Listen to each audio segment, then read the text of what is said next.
Festivals always bring with it that certain level of fun, frolic, meeting up with family and friends and just having a soulful meal.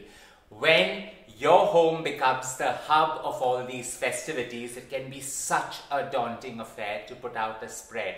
Whether you cook for the entire gang or just have a potluck, my Easter lasagna is a crowd pleaser. But it doesn't follow the original principles of a lasagna. It gets very Asian influence with lemongrass, some Kaffir lime leaves, and my famed lime marmalade. This Easter lasagna can be made few days in advance, frozen to perfection, defrosted and thawed, so it gives you the time to entertain, but doesn't give you the stress that goes with it. Let's get to creating it.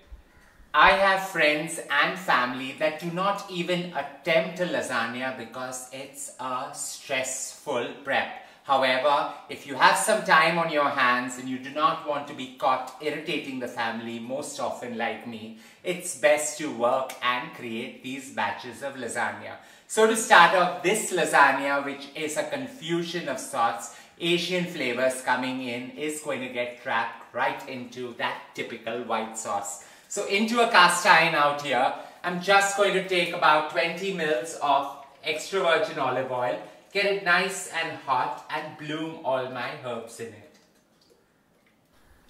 Now to create a white sauce, it's really very simple. You take 150 grams of yellow salted butter and add 100 grams of flour to it. Create that perfect roux and just add in 1.5 liters of milk. Bring it to a robust boil, season it and add some black pepper powder or nutmeg, whichever suits you fine. Sieve it and set it in a bowl on the side. This is your base sauce that goes to creating this fabulous sauce. So as the extra virgin gets nice and hot, in goes the stalk of 1 lemongrass along with 8 leaves of lime, Kaffir lime leaves, just so that they scent, infuse and work on its magic. To this, in goes 2 red chilies finely minced, the fresh kind, because you want that little bit of heat in the overall flavoring. And finally, 8 cloves of garlic along with a tablespoon of finely minced ginger. Saute all this really well for about a minute to a minute and a half till they bloom and get all their flavors merging into each other. And it's time to add in the onions. As you allow all these flavors to Asianize this pot of goodness, in goes 1 red onion finely minced and just allow it to saute and get that luscious pink color. As the onions have softened and everything has come together perfectly, in goes that 1.5 liters of thick white sauce. Just getting everything together perfectly well. You bring this to a robust boil and you're ready to layer your lasagna. As we bring the white sauce to a robust boil, I'm just going to preheat the oven to 180 degrees Celsius and get to layering the lasagna. The vegetables have been grilled and kept aside. It's so easy now, all the hard work already done. Out here I've taken 2 squash, cut them into roundels and just grilled them along with 2 zucchinis, 2 large broccolis that I've just cut into small florets, blanched, red peppers, yellow peppers grilled, and my famed sauce, that's the tomato sauce, right in the corner. The recipe of the same is in my channel under basics. With this I've got 4 leeks that I've just cut into 1-inch semicircles, grilled, along with some carrots that have been blanched, and not forgetting sun-dried tomatoes on the side.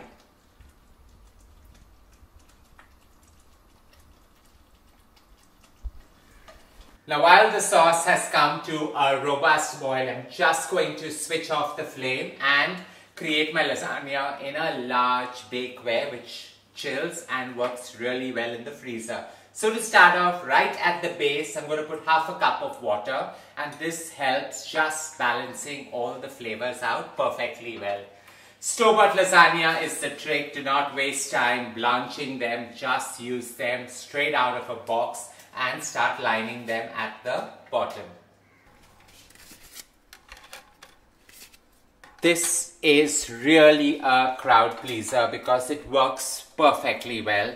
On top goes some squash, and go as random in nature. Put whatever vegetables suit you fine. The purpose out here is to create a large batch which is wholesome and super tasty with the flavors that are required to create a resounding Easter success. Some zucchini, and I'm just going to scatter them because it's going to work its magic while baking, so just scatter some zucchini. Now lasagnas always have 2 or 3 sheets sandwiched between, so I'm going to try and work for 3 out here. Some bell peppers, red and yellow mix, just to add to that beautiful color that's going to bring this great dish together. Along with some green florets of broccoli, here and there scattered through and through, along with some carrots and some leeks as well. So just some blanched carrots going on top.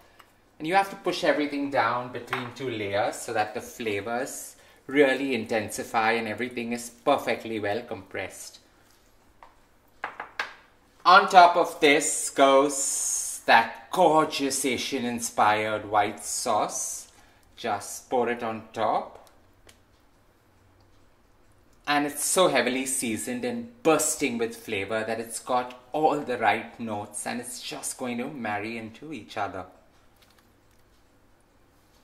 What's a lasagna without some tomato sauce? So out here I've got my age-old tomato sauce recipe. To get this recipe, go into the basics on my channel and you'll find this. So just a splatter, not too much because you want it to have the flavors merging with each other, but not overly pronounced. Some walnut pesto. This recipe as well is on my basics playlist in my channel. Just pour in some pesto. And now comes the fun part of adding that gorgeous lime marmalade. So I've got some lime marmalade out here, and I'm just going to put small pieces of it here and there just to scent it through and through. I do not want it to be too overpowering because I'm trying new things and I hope the family enjoy it as well. On top of this goes that first layer of sheet that presses everything down together.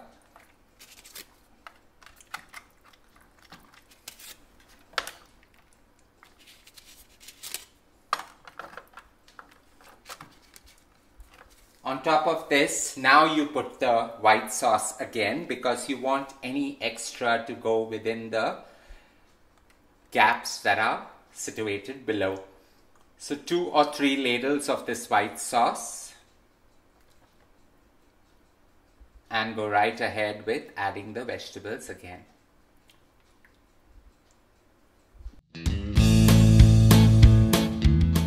A large splash of tomatoey goodness going on top, just so that flavors work perfectly well and it's not too white saucy in nature. The trick out here is to trick everyone to enjoy new flavors without compromising on the age-old flavors. So some walnut basil pesto going on top as well, and that's so heavily laden with cheese, that's the Parmesan cheese, that you do not need to add any more Parmesan cheese into this creation. Sun-dried tomatoes just here and there to create those specks of color goodness, but I'm also going to garnish some on top, giving it those dark brown color here and there. An overload of shredded basil, so nearly a handful of shredded basil going in the center layer, and I like putting it in the center layer just so that the flavors balance and it's a burst of freshness right within. And finally, little specks of lime marmalade going here and there. Now, if you do not have lime marmalade, just use some sweet lime pickle to create this version. Do not put too much because you want it to have those slight overtones but not that sharp flavor that comes within.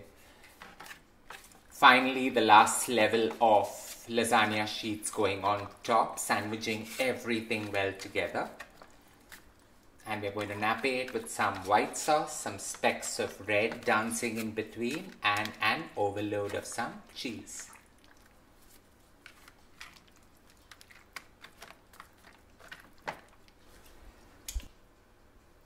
2 heaped ladles of this white sauce going on top, and we're just going to allow it to spread so that it reaches all the corners. Do not need to have too much because you want to add some tomato, you want to add some basil, you want to add some pesto and have a full melange of colors right on top. So not too much, you can add a little more if needed, just so that it has all the sauciness right within.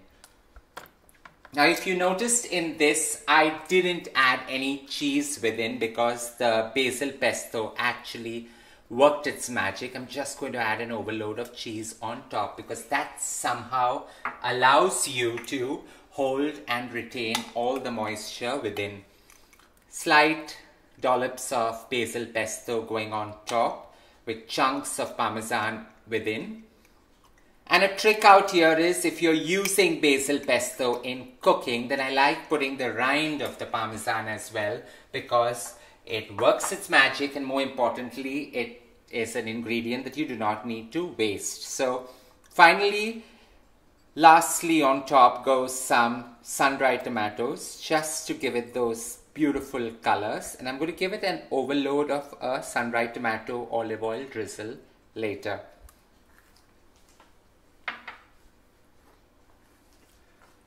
Nearly 20 ml of sun-dried tomato olive oil. What I've done is I've heated some extra virgin olive oil and infused my sun-dried tomatoes in it so that the flavors are sharp, pronounced. Look at what a beautiful color it is.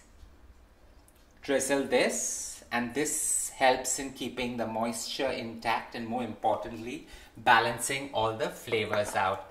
And finally, the shocking thing is not parmesan but good old-fashioned beautiful cheese. That's the cheddar. It just holds and retains every moisture within, and this is a great cheese to use, especially when you're freezing this entire batch and going to reheat it later. Lastly, a splash of red just so that it's eye appeal, telling you it's a lasagna. But nobody can tell the burst of flavor that comes from right within. I like to add some extra sauce on top just so that it goes into all the crevices and masks the vegetable really well. This is ready to go bang into that preheated oven for a good 40 minutes till it bakes to perfection.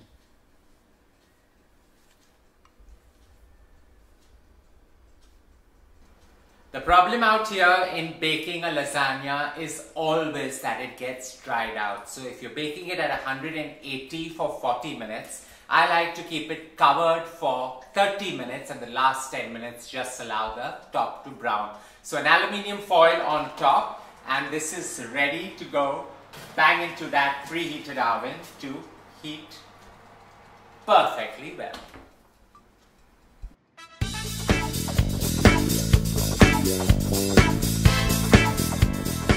I am a firm believer that lasagna should always be made a day or two prior so that the flavors get more pronounced, sharper, and it's a decadent spread.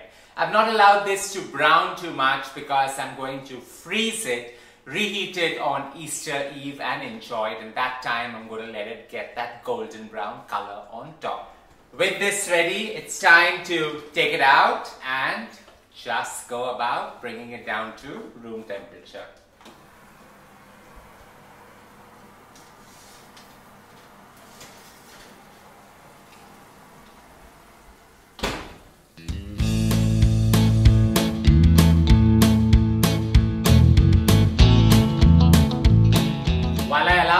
lasagna to come down to room temperature, I'm just going to cling wrap it so no cold air touches it and dries it out. And at the same time, after cling wrapping it, I'm going to wrap it in foil and freeze it. The best way to use this on Easter Eve is to defrost it overnight. Put it into the oven at 160 degrees Celsius for a good 45 minutes and it's ready to be enjoyed. I hope you enjoyed creating a great food hack, a great trick to be used, especially when you're entertaining large crowds. This meal is a decadent crowd pleaser and I'm yet to find someone who doesn't love a lasagna. Don't forget to share loads of love by hitting on the like button, and as I always say, don't forget to subscribe.